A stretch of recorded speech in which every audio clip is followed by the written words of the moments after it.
And it is the Saturday Coffee Klatch with Heather Lofthouse on the East Coast. And here I am, yours truly, Robert Reich, on the West Coast. We have America covered, Heather.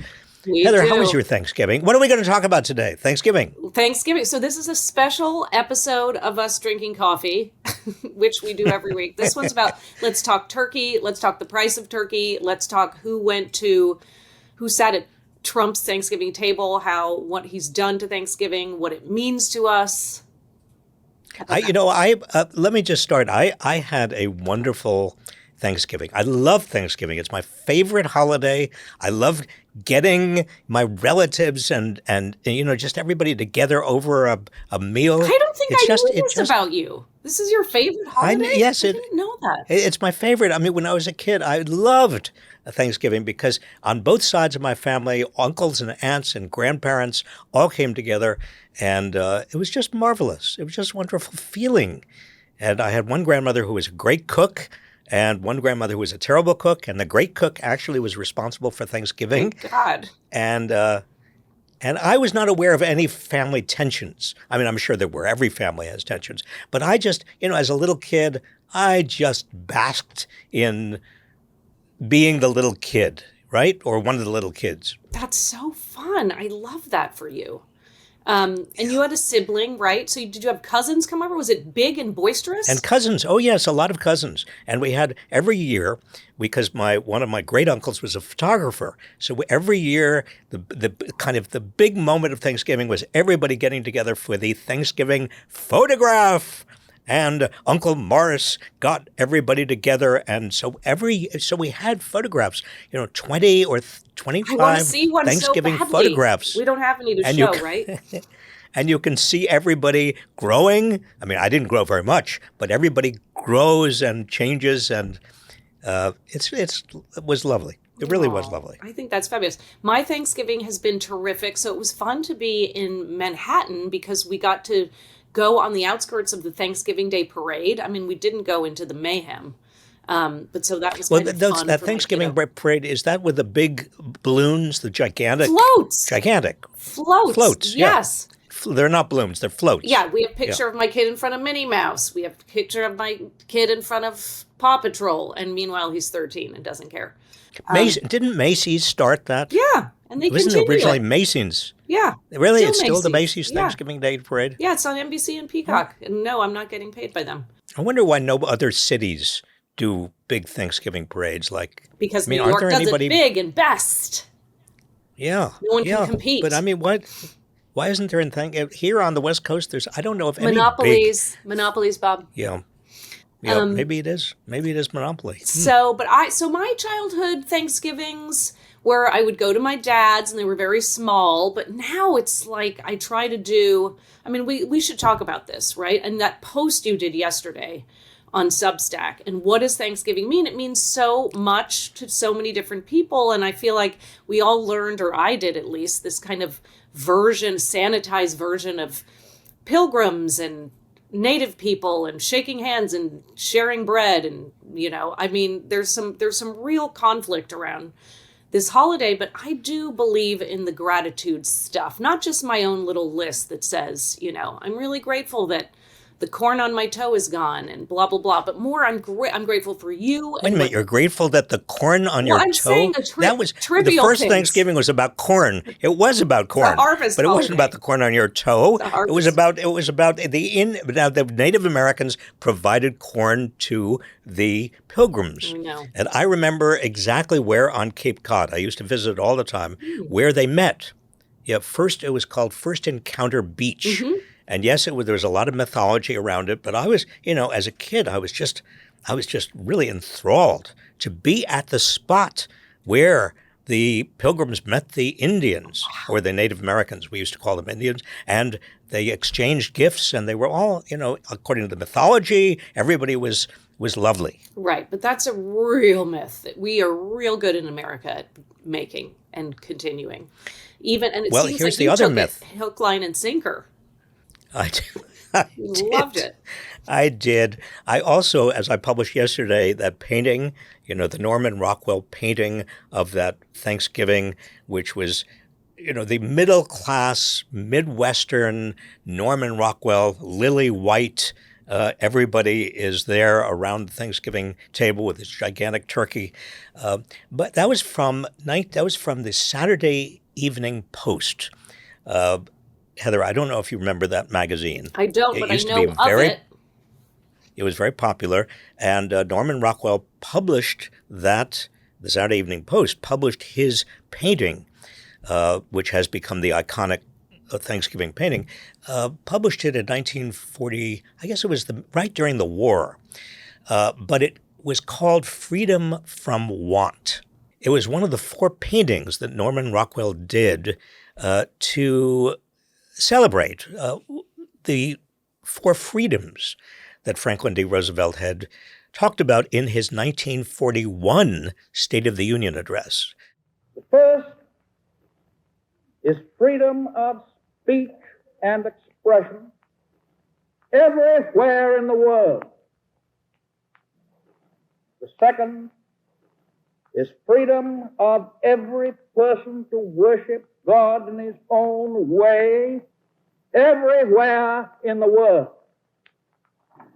The third is freedom from want, which translated into world terms means economic understandings which will secure to every nation a healthy, peacetime life for its inhabitants everywhere in the world. The fourth is freedom from fear, which translated into world terms means a worldwide reduction of armaments to such a point and in such a thorough fashion that no nation will be in a position to commit an act of physical aggression against any neighbor anywhere in the world. The 1941 State of the Union, clearly Franklin D. Roosevelt wanted America to get involved, and we were in the middle of Lend-Lease. We were giving taxpayer dollars, and in many ways, 1941 reminds me of today in the sense of the darkness overcoming the world, the dictators. I mean, look what Putin has tried to do in Ukraine, or Netanyahu in Gaza. Now, if you believe that Trump is on the way to holding those dictators' feet to the fire, you are more naive than even I am. Hopefully, we will see peace. But the problem is, as we saw with Neville Chamberlain in 1938, when he tried to appease Hitler, you can't appease a tyrant. And you can't expect that a tyrant who is appeased is going to continue to go into the night peacefully. No, in fact, appeasement incites tyrants. That's why it's so important to stop Putin in his tracks. And you saw Witkoff basically advising Putin on how to deal with Trump. Talk about treachery. Talk about somebody being a traitor. I mean, these people are working for us, Heather. I keep on reminding myself they are public servants. What does it mean to be a public servant? It means that they are, in fact, our employees. We are their bosses. To do what they're doing run so roughshod over the ideals of self-government. Freedom means the supremacy of human rights everywhere. Our support goes to those who struggle to gain those rights and keep them. Our strength is our unity of purpose. To that high concept, there can be no end save victory. As the world is in the shadow, the darkening shadow of these dictators, the imperial Japan and Hitler and Mussolini, and the United States still was isolationist, but it was a very, very frightening time. But I do, so he mentioned the four freedoms, and then my understanding is that Rockwell he said, I want to give something. I'm an illustrator, and he went to DC, and he talked to the Department of War, and he said, what can I do? And they said, oh, we did illustrations last time. We're doing artists this time. And so he said, fine, I'll go back to my, standard job. And he went to the Saturday Evening Post, and they said, we'll do these four freedoms, and we'll post each one with an essay with it. I do think the painting's so interesting because on the one hand, I think it's been co-opted into this perfect white Thanksgiving, but he's so interesting. If you study more about him, the people he was with, his second wife who was around that table, it was a family that he had made, right? It was a chosen family. It was lots of How do you friends. know so much about... Yeah, I didn't know you were a Norman Rockwell fan. So I interned at the museum. I'm kidding. No, I Googled it. Hello, anyone can be an expert on anything in 2025, except most people aren't. But I think it's so interesting that he was way more progressive than I think people believe when you just see that painting and you just think, oh, but then when you read it with the essay. So can you talk a little bit about the essay that was published next to the painting and that you put up on Substack? It was the Saturday Evening Post asked this immigrant from the Philippines, a Filipino American named Carlos Bulosan, to write an essay. He was a poet and a novelist and an activist. Bulosan. He was a labor organizer. They asked him to write an essay about freedom from want. And, in contrast to Norman Rockwell's cover, it was a very moving essay about being an immigrant in the United States at that time. He said, we do not take democracy for granted. We feel it grow in our working together. Many millions of us working toward a common purpose. If it took us several decades of sacrifices to arrive at this faith, it's because it took us that long to know what part of America is ours. And then he goes on. I won't bore you with the whole point, but he says, our faith has been shaken many times, and now it is put into question. Our faith is a living thing. And it can be crippled or chained. It can be killed by denying us enough food or clothing or blasting away our personalities and keeping us in constant fear. Now, obviously, the relevance of all this to what's going on today cannot be avoided, and which is why I chose that particular essay. And I also think, that's the good side of the internet. You posted that, and then I went down a rabbit hole of, what was all of this? And I love the last line. So he was also a poet, the author of this essay. And so his last line was something like, do you want to know what we are? We are marching. Or do you want to know what we want? We are who we are, something like that. We are marching.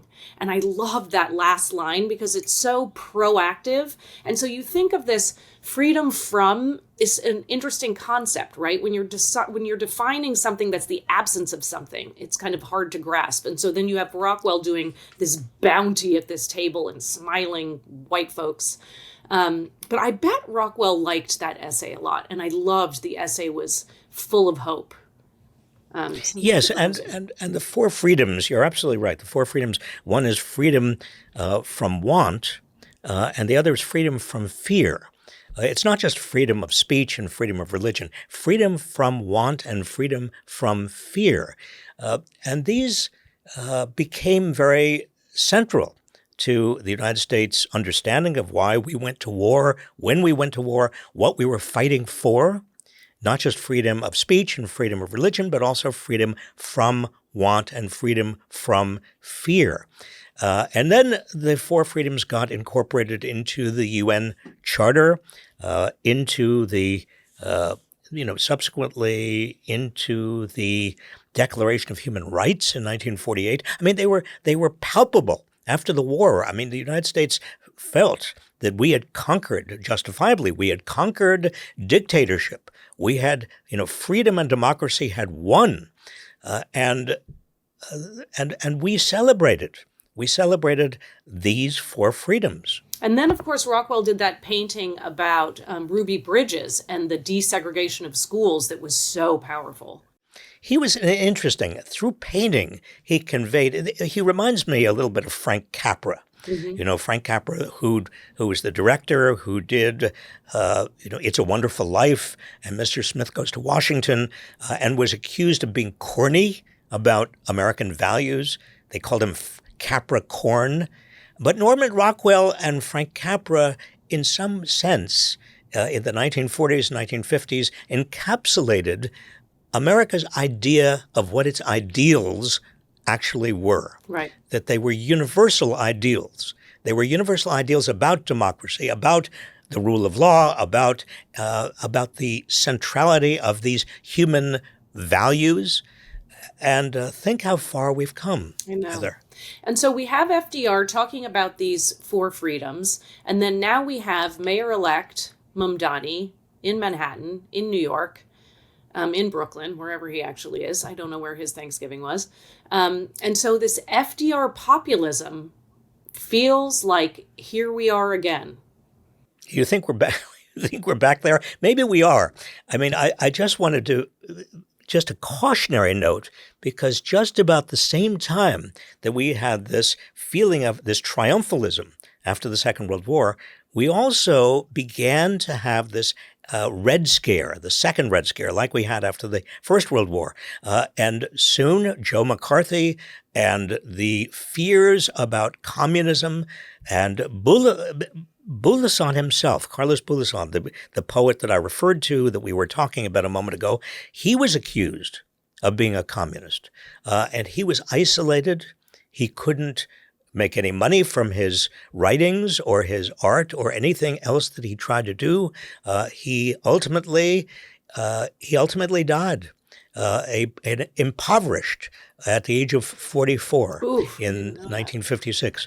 I mean, it's a sad story, but I think that these two parallel things are going on in America. One is this Franklin D. Roosevelt populist progressivism, this notion that we are moving toward a better and better country that is a deeper and more profound democracy, and moving toward freedom from want and freedom from fear. But at the same time, we've got this dark force of American fascism that Henry Wallace, the vice president, wrote about and ultimately did in a lot of careers of a lot of people.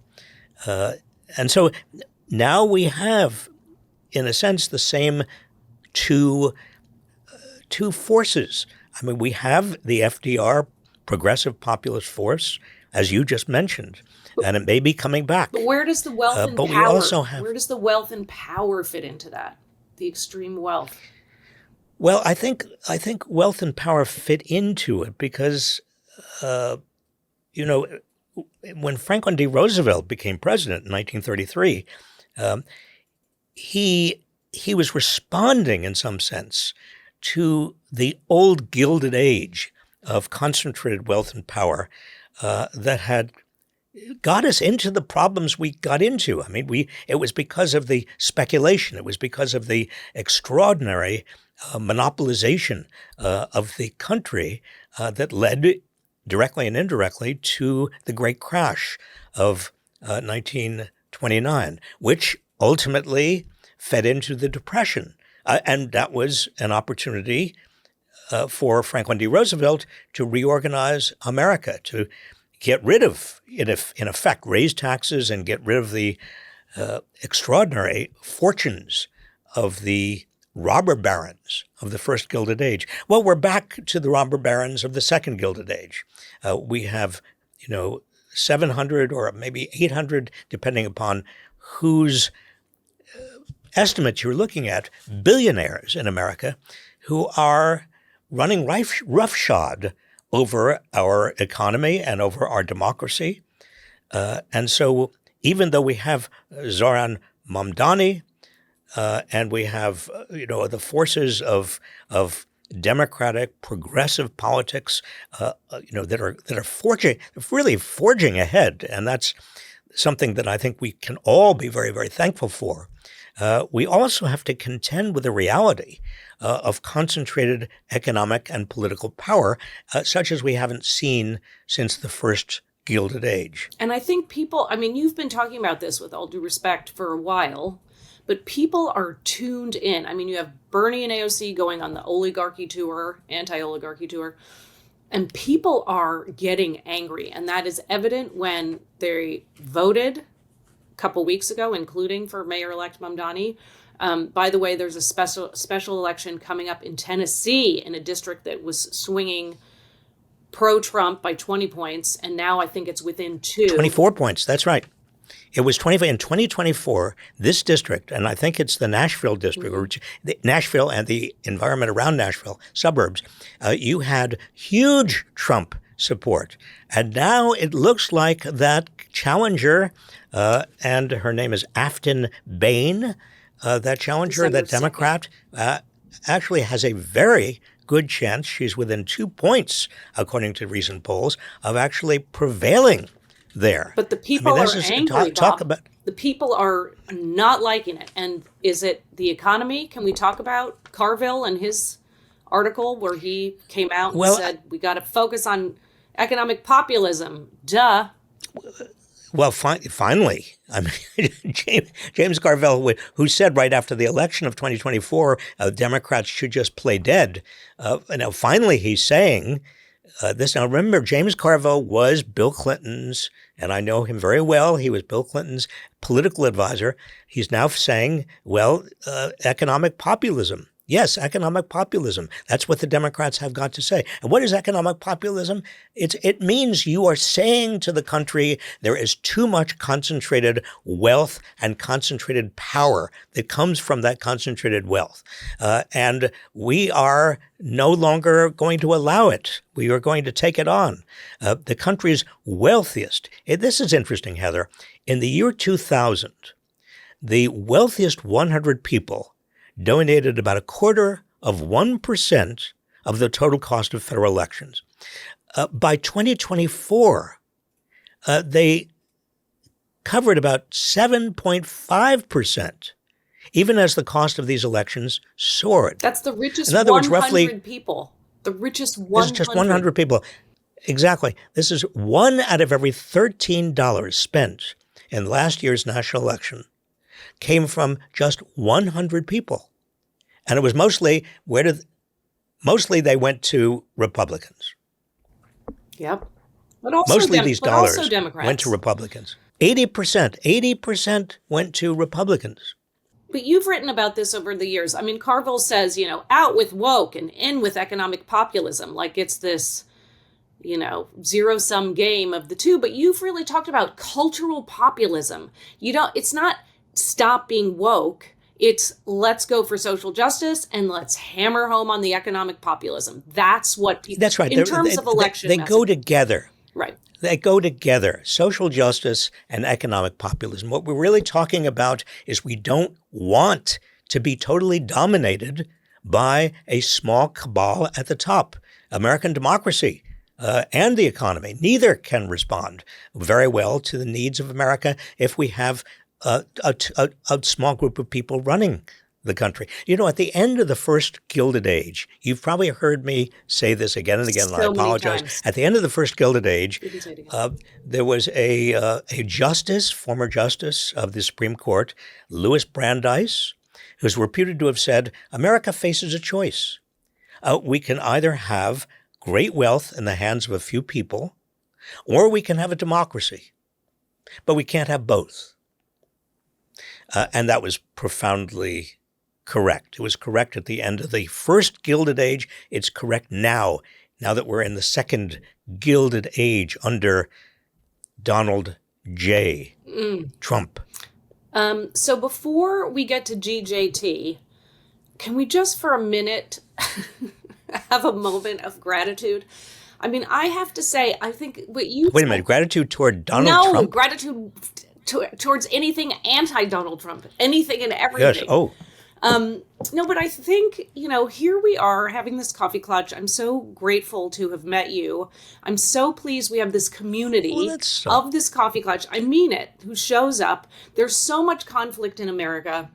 There has been since the beginning, which you've already spoken to about today. But I think, and I feel complex feelings, and I'm sure so many people do right now. I mean, it's this horrific state of things, but also we have this beautiful country that's worked so hard and all these incredible people. And so I'm trying to hold all of these things at once, which is never easy. But I do want to say, before we get to Donald Trump and his Thanksgiving table, that I appreciate you and what we've come together to do. And I know so many people do. I mean, I saw someone in a grocery store the other day who said, "Can I just thank you for the Coffee Klatch?" I said, "Of course you can thank me. Thank me. I mean, we're so happy to do it." So I do want Well, to. Heather, I want to, can I just quickly express my gratitude toward you Okay. as well? Mm-hmm. I mean, as a friend and a colleague and a terrific executive director of Inequality Media Civic Action. Thank you. And all our colleagues at Inequality Media Civic Action. I mean, it's a wonderful, wonderful crew. And it's just a pleasure and a privilege. And I think we all push each other. Your colleague. Oh, thank you, Bob. Thank you for that. But we all push each other to be better. And I think that's what the gratitude is for. It's not for the little things. It's not for the new tennis shoes I got. It's for, we're pushing. So we're in this environment where Did you like the tennis shoes that I sent you? I did. I'm so glad you liked them. I did. Yeah. I mean, electric red. They're pretty bold. Yeah. But I think pushing each other, and we've done this movie, and there's a watch-along coming up for it that we'll talk about. Okay, fine. Now we can get to the Thanksgiving table I think of Donald you're right. J. Trump. I think it was important to express our gratitude before we got to DJT. Okay, what has he tried to do to us all this Thanksgiving week?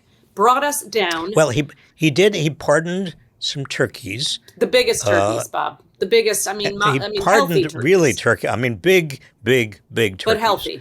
People who are real turkeys who should never have been pardoned, including he did this before his January 6th defendants, and then he pardoned the 77 people who were co-indicted or indicted unindicted co-conspirators, and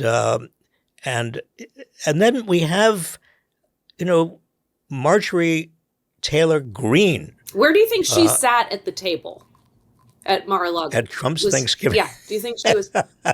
She was. I don't think she was exactly at the center. Maybe she was in the cake, right? I mean, the Thanksgiving cake.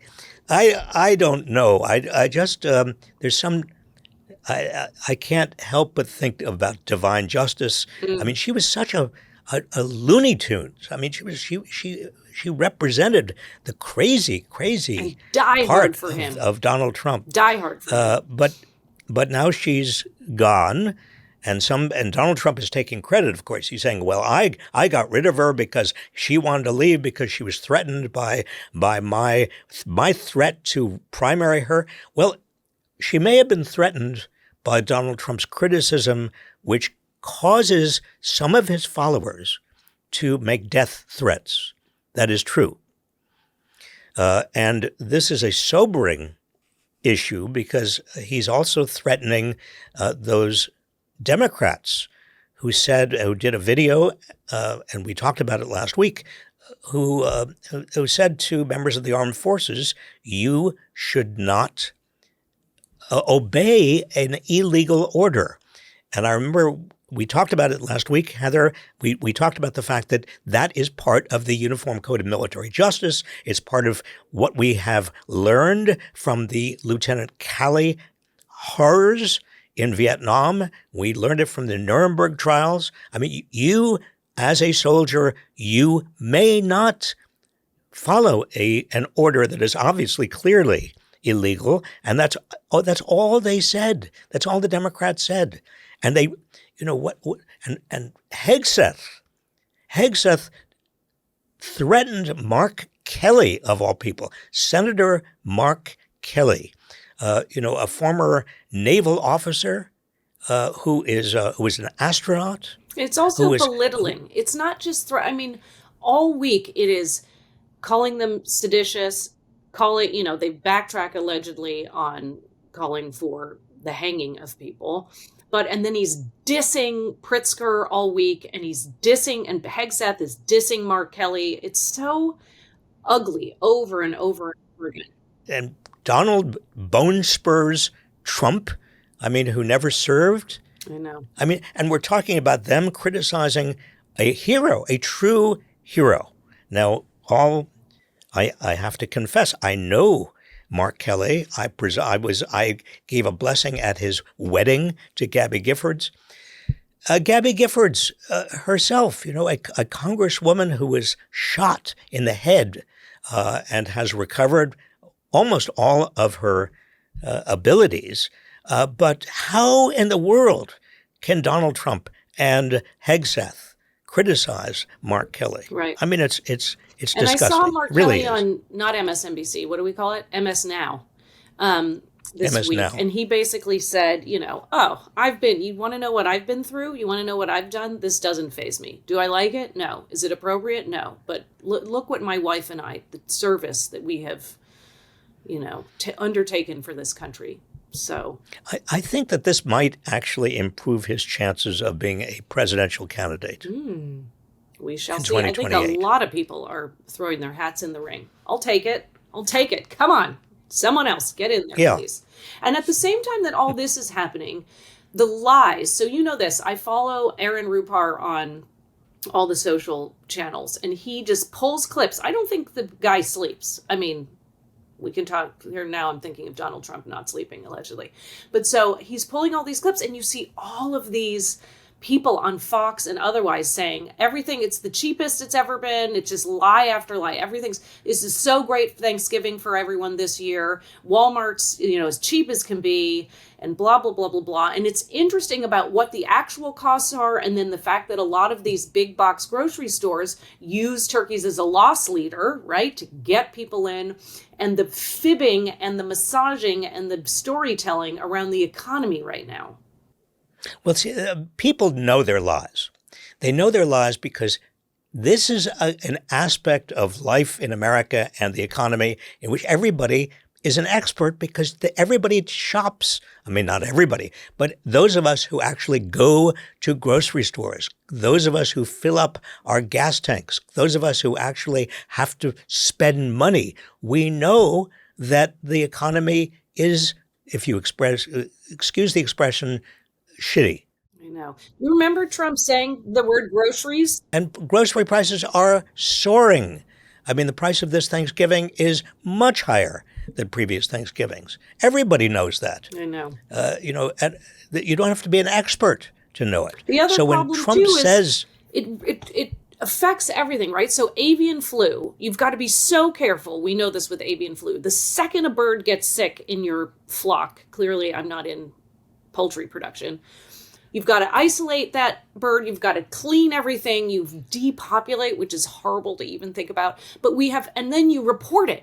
You report it through our systems of government, because in public health and in disease prevention and epidemiology, you have to have reporting and metrics. And he is fired. And Doge, should we talk about Doge, by the way, which is now gone? And all the damage. But so even avian flu is driving the prices up. But then it seems like these grocery stores are like, you know what? We can take this one on the chin. We'll take this one on the chin. We'll keep the prices low. It feels like there's some flexibility here that we're seeing. Well, because they're monopolies, Heather. I mean, these grocery stores, basically you've got two giant grocery chains that dominate all grocery stores, and your local grocery store is likely to be part of these giant chains without you even knowing it. And then you have the actual food processors are also monopolized. And you have go back to the seed producers for the farms. They are monopolized. And all this means, and this is what is so parallel to the Gilded Age of 100 and 120 years ago, that was a time of monopolization too. That's what drove people crazy. They were paying so much money to these giant combines, to the trusts. That's where antitrust came from. And that's why we need anti-monopoly, antitrust enforcement again. The three largest turkey producers control roughly half of the turkey market.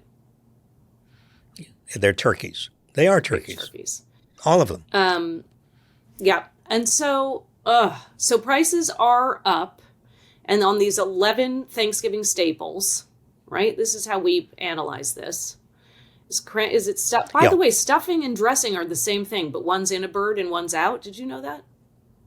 I didn't know that. I didn't know that. How did you look? I didn't know. I never knew knew it, but that I didn't until this minute. Yeah. Stuffing and dressing. The stuffing is inside and the dressing is outside. But they're the stuffing same. is dressing that was in the turkey. Yeah, I think. I don't know. Tell me in the comments. Probably everyone's. This Coffee Klatch is a really an epicenter of factual reporting and knowledge. Come here and for the news you didn't know you needed, that you didn't really need, that you might have not needed. It's extraordinary, right? But it's really interesting.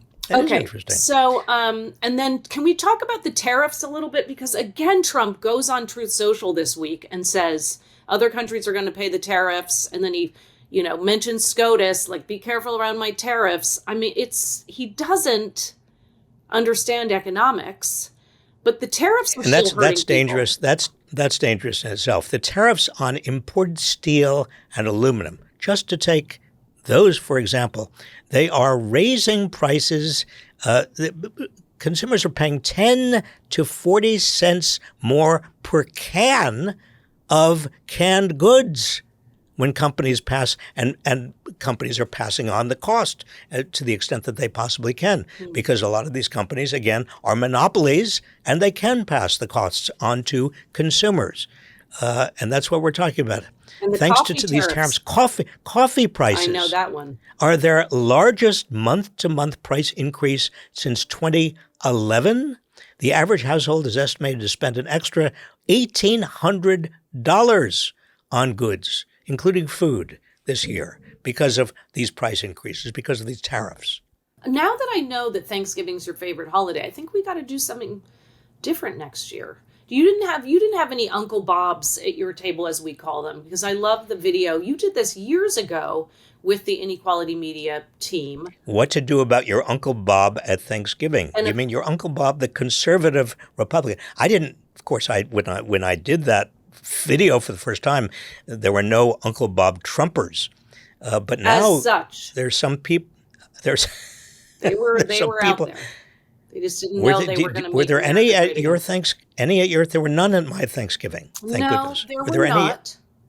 I did not have any Uncle Bobs at the Thanksgiving. A lot of families just don't. They agree that they will not have a political discussion, but it's so hard these days not to talk about politics, because what are you going to talk about? I mean, the weather and politics sports, and your grandkids. Yeah, and that book you read. But that only goes. That one book you read. That only goes. What are you watching? What are you watching on streaming? That only goes so far. I know. Heather, what do you think? This is a serious question. What do you think Thanksgiving really represents today? I mean, if you were kind of taking a 30,000-foot view of this Thanksgiving holiday, what does it ideally represent? That was my question. So what do I want it to represent, or what does it actually represent? I mean, because it's very commercialized, right? It's very sanitized on, America. I mean, it's got its problems big time. But what I think ideally it represents is this gratitude, but on this level of the common good. To me, it's who ideally, and I don't mean that to be, to be just flighty and gratitudeless and everything's incredible. It's not that, but it's a time, if you make it such, to reflect on what's working. I mean, yes, we have all the stuff that's not working, and we have all the stuff that's not as good as it should be, and that has gone backwards in terms of progress. But I do, as I said earlier, I'm grateful for you, and I'm grateful for, for example, my poor husband tore his Achilles a week ago, and we went to the ER. And the people at the ER were incredible. Every single person just showing up in the middle of the night. It wasn't that late, but 10 o'clock at night. How is he doing? How is he feeling? He's fine. So an Achilles, should we get into this? It doesn't hurt. I mean, his pain level is like a 0, but he's in this silly boot while it heals, and then we'll see a doctor down the line. So I don't think Tom, I'm really sorry. I hope you feel better soon. Thank you. So kind of you. But But anyway, I think it's a time to think about, I don't know, what the things that are working and to have a little bit of hope. It's that story you shared that went with the Norman Rockwell painting in the Saturday Evening Post. I look for those kinds of feelings on this holiday. Otherwise, it's all too depressing. well, it's not. I mean, I think it's also important to be aware of all of the people who are needy, who don't have much by way of food, people who are unhoused. I mean, it's an opportunity. You know, the Trump administration is closing food banks of all things at a time when many people are desperate. Many families are desperate. So it's a time. It's a time for us to be charitable, to maybe work in food kitchens and pantries, starting now, right through the Christmas holidays, and to do what we can. I mean, it's a celebration of abundance, but very few Americans really express and feel and experience full abundance. What is possible in terms of this richest nation in the history of nations? Right, and this bountiful harvest, right? So many cultures have this idea of harvest holidays, but we're so distant from what a harvest actually is, and you can't even afford the groceries, that you once were able to afford. But I do think, yeah, it's phenomenal. All the people who volunteer on Thanksgiving and show up at soup kitchens and show up at, food pantries and all of it. It's incredibly important, especially as Trump is taking everything away from people and then saying he'll give, free tariff money. Let's give additional. I mean, the number of times we're taking it away, but then we're giving it back. And I feel like it's all just a fog of confusion on purpose. Well, it's interesting because the $1,800 that people are paying more this year because of the tariffs, Trump is talking about giving $2,000 back to people from the tariffs, but he's not doing it. There's no mechanism to do it. It's just the same sort of Trump, baloney. And I think people aren't falling rubbish for it. I think people aren't falling for it. Well, because they don't believe that it will be there. Before we go, you had mentioned you wanted to talk about the watchalong. Yes. That's on December 8th. Right. So we have made this film called The Last Class, where we followed you around for your last semester of teaching on 3 days, by the way, and eked out a feature film. It's 71 minutes long. And so many people have said either I'm disabled or I'm unable to leave my house and I haven't seen it at a theater near me. So while we are prioritizing theaters big time, because we believe in real life, IRL experience, people coming together. We have lots of stories of how this movie has brought people together. So we are still prioritizing theatrical showings of this movie, but we are going to do a one-time live watch along. Bob, you will be there. I will be there. The director, Elliot Kirshner, will be there. So we'll talk before it, we'll show the film, and then we'll talk after it. It'll be short because the film is 71 minutes, and that is happening at 5:30 Pacific, 8:30 Eastern on Monday, December 8th. And the way to sign up is to go to thelastclassfilm.com and you click on the button that says watch along. And you fill in your details, and on the day of, you get a link sent to you. And then after that, the movie is gone. So it is this fleeting live experience. It's a one-time. Thelastclassfilm.com. That's where I go. Heather, a couple of days ago, I was in a grocery store in a little town along the coast here, and somebody came up and said, I've signed up to watch along with you. I don't think I'd even told you it was happening. Whoops. I didn't. No, I didn't even know it. And I said, "What are we What are we watching?" Yeah, and he said, "We're watching the film, The Last Class." But this is our team that we work with, right? It's like, let's try something new. I mean, let's see. Do people want to see it online at this one time where we gather together? I think we're going to try it. And we'll take questions in the comments, and I think that'll be an interesting, fun way to see the film. And then get your friends and family to come see it. You can watch it on your laptop or send it over to your TV. But I want to just make sure I understand. I will be there. I will be there. Good. But this is you and I and Elliot Kirshner, the director. we will all be there and we'll be watching along with everybody else.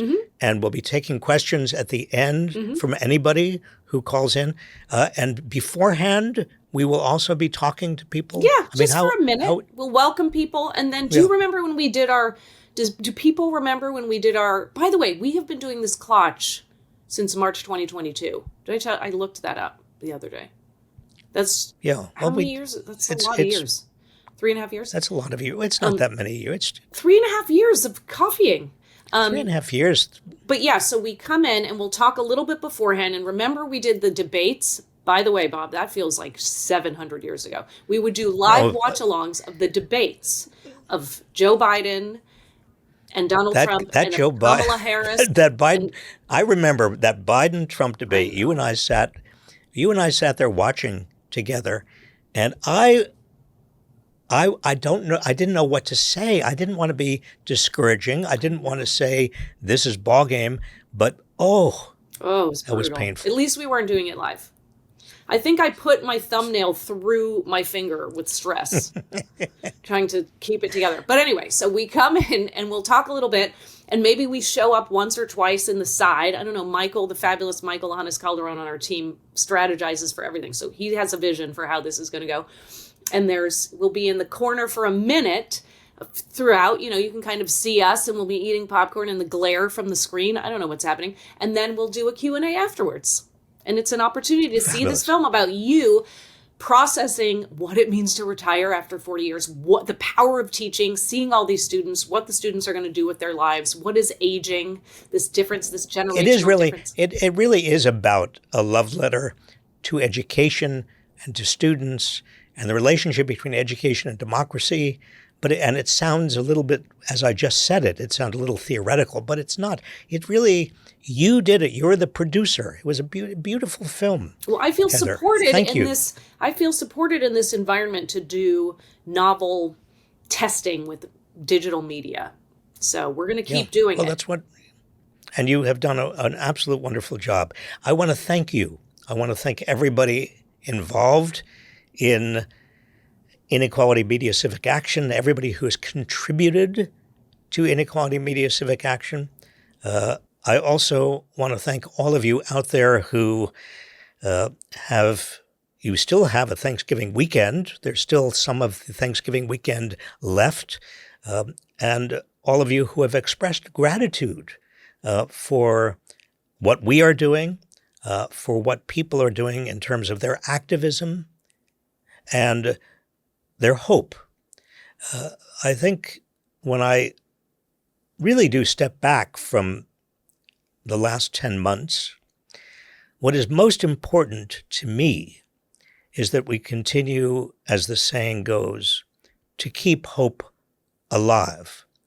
Because if we lose hope, then the forces of darkness, like Franklin D. Roosevelt was dealing with in 1941, when the entire world seemed to be succumbing to dictatorship, that darkness, without hope, has a much better chance of being victorious.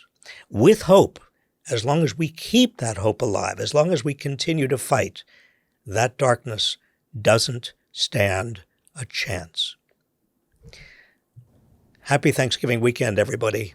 Heather, see you soon. Norman, that's one of your wartime Four Freedoms paintings, isn't it?